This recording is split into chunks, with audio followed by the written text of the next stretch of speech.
Moving into year 10, regardless of what your options are, you will continue to be taking PE in core PE lessons. You'll continue to have rugby, football, netball, hockey, swimming, badminton, cricket, softball, rounders, etc. Just like you have throughout the course of school.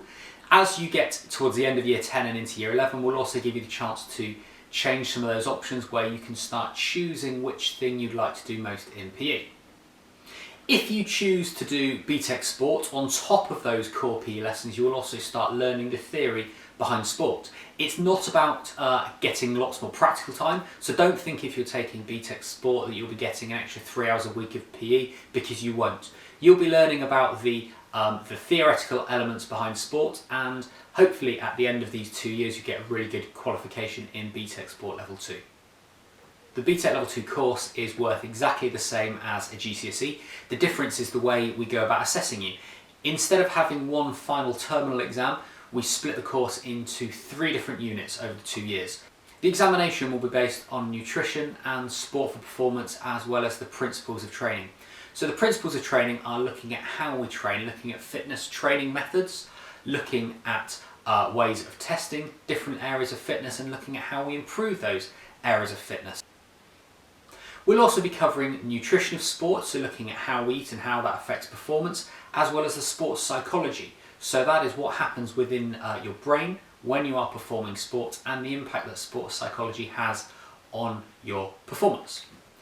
The final 2 units are internally assessed, meaning they're coursework based units, so we'll be doing the work in-house as opposed to doing external examinations. Each unit is worth 30% of the final grade that students achieve at the end of the year. The first unit is the science-based body systems, so we'll be looking at the cardiorespiratory system, the muscular system, the skeletal system, and the energy systems that allow our body to work. We'll also be looking at injuries and injury prevention, as well as technology in sport and how technology not only become big business, but has a huge impact on how sports are now played, performed, and officiated. The final unit is again internally assessed, looking at sports leadership.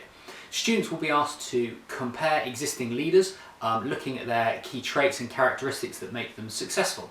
They'll then be asked to take those characteristics and traits to plan a session that they're going to deliver in sport to younger students within the school. They will plan to deliver sessions, they'll lead the sessions, and then they will evaluate their performance and see how they've done in comparison to their favourite leaders. In terms of outcomes, students are assessed at pass, merit, distinction standard, and then there's also the opportunity to get the distinction star, which is the highest grade available. These equate to grades 4, 6, 7 and 9 at GCSE. Success on this course can lead directly into sixth form, where we teach the BTEC Level 3, which is one of the most successful courses in the sixth form and in fact the county. And then beyond that, it prepares them brilliantly should they wish to go on to university to take sports. There are a huge range of careers available within sport if that's what students are interested in. Activities such as physiotherapy and rehabilitation. There's the opportunity to work within the community as teachers, as coaches, in journalism through writing and photography, the opportunity looking at sports statistics within professional sport, possibly working as sports psychologists, nutritionists, officials, fitness, strength and training coaches. The opportunities really are massive in this expanding sport and leisure sector.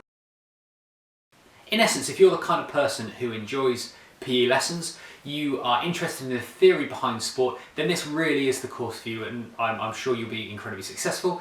If you're one of the people who perhaps doesn't always bring your kit, isn't that bothered by sport, I would strongly advise against it. Just a little reminder, you will all be doing PE lessons regardless of what option you take, and this will not get you the chance to have an extra 3 hours of a kick around each week. It is a scientific subject where we're looking at a huge amount of theory, largely classroom based, with elements of practical involved.